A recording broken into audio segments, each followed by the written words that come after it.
ஐயா, காதலை பற்றி எழுதாத கவிஞன் இல்லை, காதலை பற்றி எழுதாதவன் கவிஞனே இல்லையா. அதனால தான் எங்கே பார்த்தாலும் காதலாக இருக்குது, எகுன பார்த்தாலும் காதலாக இருக்குது. நான் மட்டும் என்ன விதிவிலக்கா? நான் ஒரு கிராமத்து பையன், எப்படியாவது படிக்கணும், வாழ்க்கையில் முன்னேறணும்னு சொல்லிவிட்டு இந்த டவுனில் வந்து சேர்ந்தேன். பஸ்ஸில் இப்படி ஏறினேன், மினி பஸ்ஸு தான். அப்படி ஏறி நின்றேன். முன்னால் வந்தால் ஒருத்தி தொட வரைக்கும் சட்டையை போட்டுக்கிட்டு சும்மா சிட்டு மாதிரி சலக்கு சலக்குன்னு சிலுக்கு மாதிரி வந்தா. நான் அவளை பார்க்க அவள் என்ன பார்க்க, நான் அவளை பார்க்க அவள் என்ன பார்க்க, அப்படியே ஒரு டச்சிங் ஆச்சு. கடைசியில் அவள் எங்கே தான் இறங்குவான்னு பார்த்தேன். எங்களுடைய காலேஜ் வாசல்லையே இறங்கினான். கடவுளே ரொம்ப சௌரியமாக போச்சுலாம் நினச்சிக்கிட்டு சந்தோஷப்பட்டேன். அப்புறம்தான் தெரிஞ்சு அவள் தேர்ட் இயரு, நான் ஃபஸ்ட் இயர். உனக்கு அவ சீனியரு. காதலுக்கு கண்ணில்லைம்பாங்க. ஆமா, எங்க காதலுக்கு வயசே இல்லையா. அவளுக்கு வயசு 21, எனக்கு வயசு 18. ஒரு நாள் காலேஜில் ஸ்காலர்ஷிப் கொடுத்தாங்க. அந்த ஸ்காலர்ஷிப்பை வாங்கிட்டு நம்ம ஆளை பார்க்கணுமே சொல்லிட்டு நான் அவளை தேடிக்கிட்டு திரியிறேன். அவன் என்னை பார்த்து ஒடியாந்தா. சுரேஷுன்னா என்னம்மான்னு, ஒரு சந்தோஷமான விஷயம்னா, நான் வந்து கம்ப்யூட்டர் கிளாஸ் சேர்ந்துருக்கேன் அப்படின்னு. ரொம்ப சந்தோஷமா, நான் ஒரு சந்தோஷமான விஷயம் வச்சுருக்கேன், என்ன தெரியுமான்னு கேட்டேன். சொல்லுங்கண்ணா, நான் ஸ்காலர்ஷிப் வாங்கின 3000 ரூபாயை கட்டி கம்ப்யூட்டர் கிளாஸு உங்களையே படிக்க வரணும்னு நினைக்கிறேன் அப்படின்னு சொன்னேன். அதுக்கு அவ சொன்னா, இல்லை இல்லை வேண்டாம், நான் ஒத்தியில் போயிட்டு வந்துக்கிறேன், எனக்கு ஒரு செல்லு மட்டும் உன் ஸ்காலர்ஷிப்பை வாங்கி கொடுத்துட்றான்னா. சரின்னு சொல்லி வாங்கி கொடுத்துட்டேன். ப்ரிபேர்ட் கார்டு ஒன்று மறந்துடாமல் போட்டுரு அப்படின்னா அதையும் போட்டு கொடுத்தேன். போயிட்டு என்ன காரணம்? பசங்க விடுறது சொல்லு, அதனால தான் பொண்ணு கேட்குறா செல்லு. இப்படியே போய்கிட்டு இருந்துச்சு. அவள் தேர்ட் இயர் முடித்து கேம்பஸ் இன்டர்வியூவில் பாஸ் பண்ணி வேலைக்கு போயிட்டான். நான் நினச்சேன் நம்ம சிட்டை பார்க்க போகணும். அவள் வேலைக்கு போயிருக்கான்னு சொல்லிட்டு பயகட்ட ஓசி பைக்கு வாங்கிட்டு அவளை தேடி ஓடுறேன். அவள் ஆஃபீஸில் வேலை பார்த்துக்கிட்டு இருக்கா. செக்யூரிட்டி வந்தேன். யோ நீ யாரையா புதுசாக தெரியுதேன்னியா. யோ என் ஆள் உள்ளே இருக்காயா, சொன்னால் நீ அரண்டு போவ அப்படின்னு. சரி நான் போய் கூப்பிட்டு வரேன்ட்டு இவனும் போய் கூப்பிட்டு வந்தேன். அங்கேருந்து வந்தவ என்னைய பார்த்ததும் ஆ ஆ ஆன்னு சொல்லிட்டு என்னைய கட்டி பிடிச்சி நச்சு நச்சுன்னு முத்தத்தை கொடுத்தா. நச்சு நச்சுன்னு. சுரேஷு நம்ம பார்த்து எத்தனை நாள் ஆச்சுரா தம்பிட்டாயா. கடைசியில் அடிஸ் அவ தம்பின்னது நீ வெம்பி போயிட்டியா? சொல்லவாயா வேணும். அப்போ நான் ஃபீல் பண்ணேன், அடாடா சட்டையை தூக்கி சனினா போகிறப்ப தான் இந்த பிரச்சனை நமக்கு வந்திருக்கு. இதை முதல்ல நம்ம யோசிச்சிருக்காம போனமே நினச்சேன். சரி இனிமேல் விடப்படாது. இவ கூட கடற்கரையில் போய் காதலிக்கிற நேரத்தை கல்வியில் செலுத்தியிருந்தா வாழ்க்கையில் முன்னேறி இருக்கலாமே. இப்படி தாடி வளர்த்துட்டு தெரிய வேண்டிய அவசியம் இல்லையே நினச்சிட்டு. தாடி விட்டா தப்புன்றியா? எனக்கு சார் என்னை வச்சுக்கிட்டே தாடி விடுறது தப்புன்றியா ஐயா? என்னை சார் செய்ய கண்ணு கெட்டதுக்கப்புறம் சூரிய நமஸ்காரம் மாதிரி ஒரு புண்ணியம் இல்லை. அதனால் கண்ணு கெட்டதுக்கப்புறம் சூரிய நமஸ்காரத்தை பற்றி தான் நான் பேச வந்திருக்கேன். ஐயா, அதிகமாக மேக்கப் போடுற பொண்ணும் அதிக நாள் டீ கடையில் தொங்குற பண்ணு எங்கேயாவது நல்லா இருக்குமாயா? உடம்புல சுகர் இருந்தாலும் டேஞ்சர், மனசுல ஃபிகர் இருந்தாலும் டேஞ்சர். எந்த ஃபிகரு பொண்ணு? எந்த ஃபிகரு? இப்ப கணக்கு பொண்ணா அது கூட ஃபிகர் தான். இது கணக்கு பண்ற ஃபிகர் இல்லையா? கணக்கு பண்ற ஃபிகர், கணக்கு போடுற ஃபிகர்ல கணக்கு போடுற ஃபிகர் இல்லையா, கணக்கு பண்ணுற ஃபிகர். ஓகே. துட்ட வட்டிக்கு விட்டா தண்டலு, துப்பட்டாவுல மனச விட்டா மெண்டலியா. மண்ணு லாரில மாட்டுனவன் உயிர் பழைக்கலாம், பொண்ணு சாரில மாட்டுன யாராவது உயிர் பழைக்க முடியுமாயா? ஐயா 60ல ஹார்ட் அட்டாக் வரும், அது ஏமே நம்மள பார்த்து சிரிச்சான்னா. 20லயும் ஹார்ட் அட்டாக் வரும்யா. 20 வயசுல ஒரு உமன் நம்மள பார்த்து சிரிச்சாக்கன்னா. இன்னைக்கு காதல் எப்படி தெரியுமாயா இருக்கு? கிஃப்ட் கொடுத்து கிஸ் அடிச்சு, காபி ஷாப்ல கட்டி பிடிச்சி, கடற்கரைய நாரடிச்சு, கடவுளையே தூது விட்டு, காலேஜ கட்டடிச்சு, லோன்னு பையனை அலைய விட்டு, ஓவரா சீன் போட்டு, கடைசில இளிச்சவாயன்ட்டு பேரை இழுத்து வீட்டை விட்டு இழுத்துட்டு ஓடுற இளிச்சவாய காதலர்களே, பொண்ணு எப்படி தெரியுமாயா இருப்பா? எதிர் வீட்டுல நீ இன்னும் ஜன்னல திறப்பா, அவ ரெட்ட ஜடை பிடிக்குதான்னு ஒன்னையும் கேப்பா. நீயும் தான்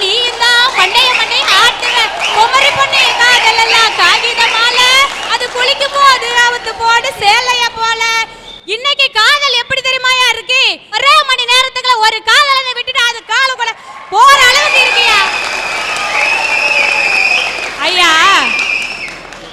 காலு மேல கல்லு பட்டாலும் கல்லுக்கு மேல காலு பட்டாலும் வலி என்னமோ நமக்கு தான். அதே மாதிரி ஒரு பொண்ணு ஒரு ஆணை லவ் பண்ணாலும் ஒரு ஆம்பளை ஒரு பொண்ணை லவ் பண்ணாலும் ஆப்புங்கிறது கடைசியில் ஆம்பளைக்கு தாயா. கடற்கரையில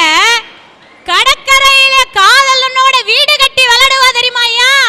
அப்போ தெரியாது. ஆனா அதே காதலியோட அண்ணமார் வந்து அதே கடற்கரையில ஊடு கட்டி ஓட விட்டு வரட்டுவான் தெரியுமாயா? அப்போ தெரியா கண்டதும் காதல் கொண்டதே கோலம்னு பேசுனீங்க. அரங்கத்தில் ஆண்கள் கை தட்டினாங்க, பெண்கள் அமைதியாக இருக்கிறாங்க. பெண்களை பற்றி ஒரு பெண்ணை இப்படி பேசுறீங்க, சரி பார்க்கலாம். இங்கே இருக்கிறவங்க எல்லாருக்கும் குடும்பம் இருக்கும். அவன் தாய் தகப்பன் எங்களுக்கு வசதி, தாயிற் சிறந்த கோயில் இல்லைன்னு சொல்லி எல்லாரும் பேசுகிறாங்க. ஆனால் எங்கள் அப்பா இருக்காரு, அப்பா அப்பப்பா சொன்னாலும் ஓயாது, சொல்ல சொல்ல தித்திக்காது. தினம் குடிச்சிட்டு வந்து என்னை அடிப்பார். நான் கேட்டேன், இதுக்கெல்லாம் காரணம் நம்ம வீட்டில் இருக்க கிளவி தான். அவர்கிட்ட போய் கேட்ப மட்டும் போனேன், ஏ கிளவி நீ ஒழுங்காவும் பிள்ளைய வளர்த்துருந்தா அவர் தினம் குடிச்சிட்டு வந்து என்னை அடிச்சிருப்பாரா? இனத்தை வளர்த்து தொலைச்ச கிளட்டி சிரிக்கின்னு. அவ சொன்னா, ஊரெல்லாம் புள்ள பெத்தான் இடம் உறங்காமல், நானும் புள்ள பெற்றேன் ஊருக்கே உதவாமல். அந்த கதையை ஏன்டா கேட்குற, உட்காந்து கேட்குறேன் எம்பேரான்னா. ஏதோ டைட்டானிக் ரேஞ்சில் ஃப்ளாஷ்பேக் இருக்குன்ட்டு நானும் உட்காந்து கேட்க ஆரம்பித்தேன். அப்போ தான் எங்கள் பாட்டி சொன்னான், ஏலே இப்படிலாம் குடிச்சு உடம்ப கெடுத்து சீரழி ஏதரா உறுப்பியா சொன்னேன் கேளு, இனிமேல் குடிச்சேனா உன்னை வீட்டுக்குள்ள நுழைய விட மாட்டேன்னு. உடனே வந்தது உங்கள் அப்பனுக்கு கோவம். அடி என்ன நினச்சிட்டு கலட்டி சிரிக்கு மேலேன்னு சொல்லிட்டு சண்டைக்கு என் கூட வந்தாண்டா. ஏலே உன்னை 10 மாதம் கஷ்டப்பட்டு செமந்த அந்த வகுறா, இந்த பெத்த தாயை பார்த்து எப்படா உனக்கு அடிக்க மனசு வருதுன்னு கேட்டேன். அதுக்கு உங்கள் அப்பன் சொல்கிறான்டா, எனத்தை பெரிய பெத்து கிழிச்சிட்ட, நீ ஒருத்தர் தான் அதிசயமாக செமந்த மாதிரி சொல்கிற. உன் வகுத்துக்குள்ளே கிடந்தானே 10 மாதம் கஷ்டப்பட்ட எனக்குள்ளே தெரியும். ஒரே இருட்டு, ஒரு டியூப் லைட் போட்டியா, சரி அதுக்கு வழிகட்ட கழுத ஒரு 10 ரூபா குண்டு பருப்பு வாங்கி போட்டியா. போற போக்க பார்த்தா வயித்துக்குள்ள மெழுகுவர்த்தியை போட்டு ஏத்த சொல்வீங்க போல இருக்கே. நீங்க கோயிலுக்கு போயிருக்கீங்களா? போயிருக்கம்மா. அந்த கோயில் எதுக்கு போயிருக்கீங்க? சாமி கும்பிடவா போயிருக்கீங்க? என்ன மாதிரி பொண்ணுங்களை சைட் அடிக்க தானே போயிருக்கீங்க? அந்த கோயிலுக்குள்ள கற்ப கிரகம்னு ஒண்ணு இருக்கு. அந்த கற்ப கிரகமே முதல்ல இருட்டாதான் இருக்கும். அது ஏன் இருட்டா இருக்குன்னா அதை பார்க்க வர்ற மக்களுக்கு வெளிச்சத்தை காமிக்கணுங்கிறதுனால தான் அந்த கற்ப கிரகமே முதல்ல இருட்டா இருக்கும். சபாஷ். இப்படியெல்லாம் கொடுமை எடுத்தேன். எங்கள் பாட்டியை கொடுமை எடுத்தேன். எங்கள் அப்பன் என்னை விட்டு வைப்பார் ஐயா. எங்கள் வீட்டில் 3 பேர். மூத்தண்ணை இறந்து போயிட்டான், 2வது அக்காவை கட்டி கொடுத்தாச்சு. நான் மட்டும்தான் படித்தேன். 1லேருந்து 5ஆவது வரைக்கும் உள்ளூர் வாத்தியார் சப்போர்ட்டில் படிச்சுட்டேன். ஹைஸ்கூல் 6ஆப்பில் சேர்ந்தேன். எங்கள் அம்மாவும் எங்கள் அப்பாவும் என்னை படிக்கவே கூடாதுன்னு அடம் பிடிச்சாங்க. நான் படித்து தான் தீர்வேன். நான் அழுது தெருவில் பிறண்டேன். ஊர்க்காரன் மூரான்னு சொல்லி படிக்கிறேன்னு சொல்கிற உள்ளேயே படிக்க விடாமல் சரியில்லை படிக்க போடுங்கன்னாங்க. எப்படியோ கஷ்டப்பட்டு படித்தேன். கடைசியில் 10ஆப்பு வந்து சேர்ந்தேன்.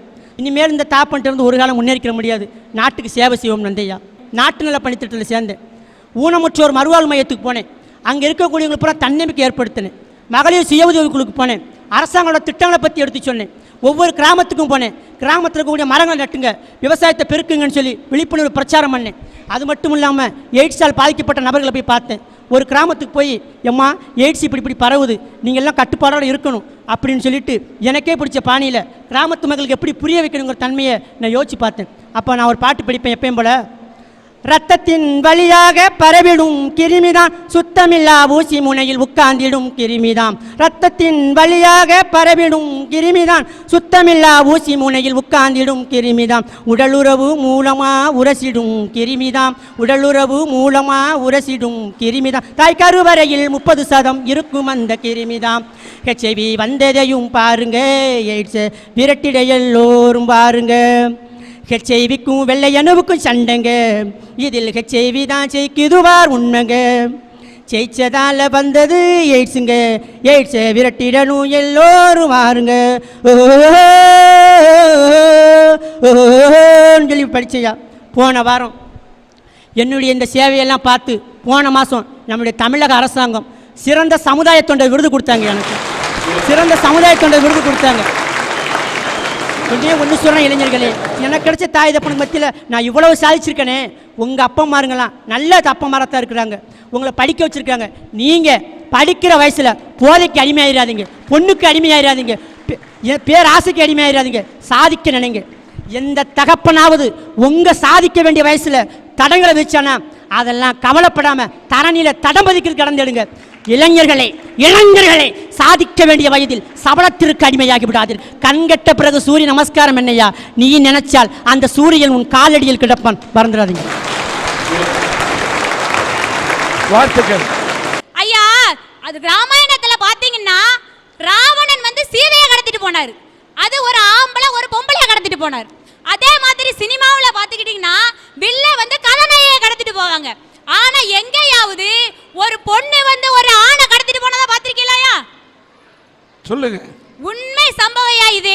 உடன்குடி பக்கத்துல 2 பொண்ணுங்க ஒரு டிரைவரை மாறி மாறி மாறி மாறி மாறி மாறி லவ் பண்ணாங்க.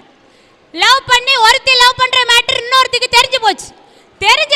உடனே அவ கொஞ்சம் வசதி படைச்சவ என்ன செஞ்சா, நேரா போனா ஒரு 1000 ரூபாய் 2 வில்லன்களுக்கு கொடுத்தா, அந்த வில்லன் அந்த டிரைவரை கடத்திட்டு போயிட்டார்.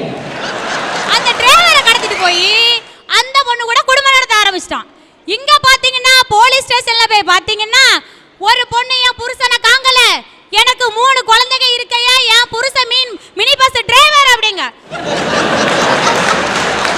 ஐயா, காதல் அப்படின்னு நம்ம சொன்ன உடனே எடுத்துக்காட்டுக்கு யாரை சொல்றோம்? ஒன்னே ஷாஜஹான் மும்தாஜை சொல்லுவோம், லைலா மஜ்னுவை சொல்லுவோம், அம்பிகாவதி அமராவதியை சொல்லுவோம், தேவதாஸ் பார்வதியை சொல்லுவோம். காதலுக்கு இன்னைக்கு எடுத்துக்காட்டுன்னு கேட்கும் போதெல்லாம் அன்னைக்கு காதலை மட்டுமே எடுத்துக்காட்டா சொல்ற நாம இன்னைக்கு காதலை ஏன் எடுத்துக்காட்டா சொல்ல மாட்டோம்? ஏன்னா இன்னைக்கு காதல்கள் ஒரு சில பேர் காதல்ங்கிற வார்த்தையில தப்பா போய்கிட்டு இருக்காங்க. ஐயா, படிக்க வைக்கிற தாய் தந்தையை நம்பணும், படிக்க வச்ச தாய் தந்தையரை நம்பணும், தவிக்க வைக்கிற தாவானியை நம்ப கூடாதியா. ஐயா, கல்யாணத்துக்கு வயசு கவர்மெண்ட் உதிச்சிருக்கு. அதாவது பெண்களுக்கு 18 வயசு பூர்த்தி ஆகும், ஆண்களுக்கு 21 வயசு வரணும், அப்பந்தான் கல்யாணம் முடிக்கணும் அப்படின்னு கவர்மெண்டே ஒரு வயசு நிர்ணயிச்சிருக்கு. அதே மாதிரி என்னைக்கு காதல் வரணும்னா ஒரு ஆண்மகனுக்கு 20 வயசு, ஒரு பொண்ணுக்கு 18 வயசு வரணும் அப்படின்னு என்னைக்கு ஒரு சட்டம் கொண்டு வராங்களோ அன்னைக்கு தான் நம்ம நாட்டில் கண்டதே காதல் கொண்டதே கோலம் நீ மாறாம நல்ல காதல்கள் சரித்திர புகழ் படைக்கும் என்று கூறி வாய்ப்புக்கு நன்றி ஐயா.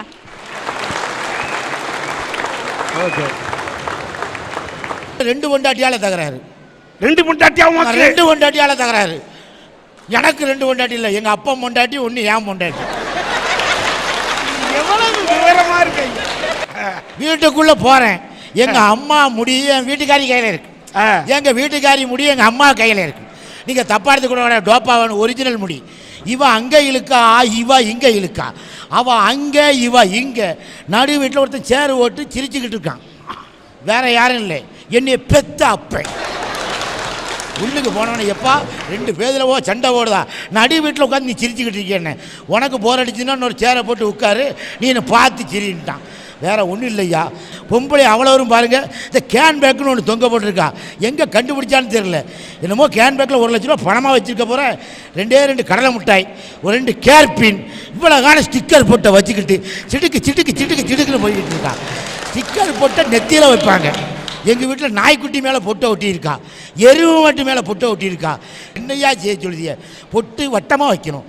பாம்பு, தேளு, நட்டுவக்காளி பூரா லைட்டு வச்சு பொட்டு வச்சுருக்கா. தலைமுடி எங்கள் அந்த காலத்தில் எங்கள் அம்மாவுக்கு 6 அடி கூந்தல். 6 அடி.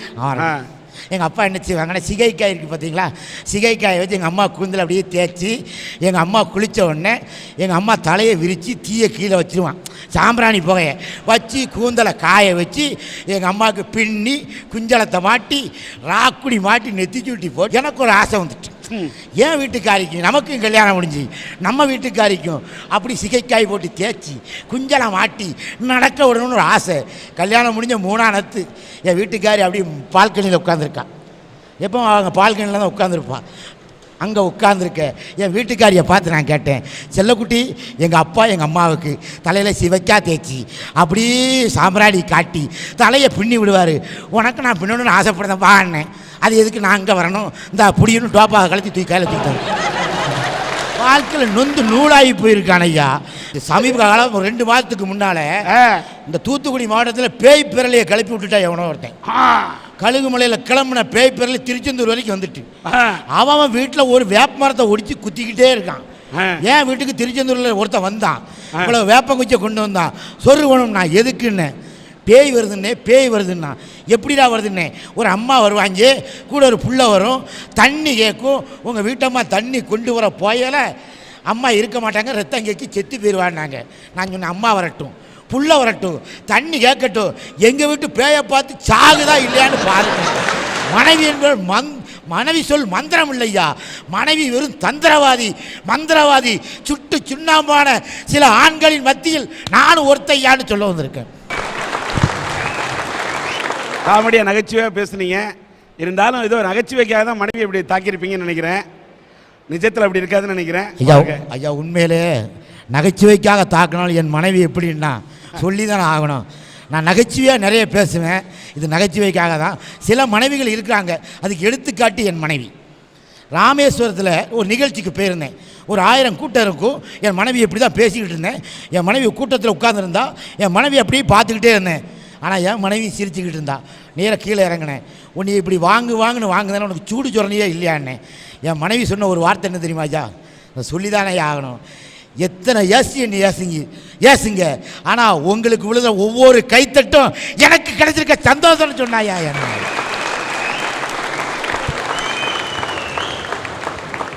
தன்னுடைய கணவன் என்ன திட்டுனாலும் அதை தாங்கிக்கிட்டு தன்னுடைய கணவன் கைத்தட்டு வாங்க வேண்டும் என்று நினைக்கக்கூடிய உங்களுடைய மனைவியை போன்று பலருக்கு மனைவி அமைந்து விட்டால் மனைவி சொல்லி மந்திரம்தான்.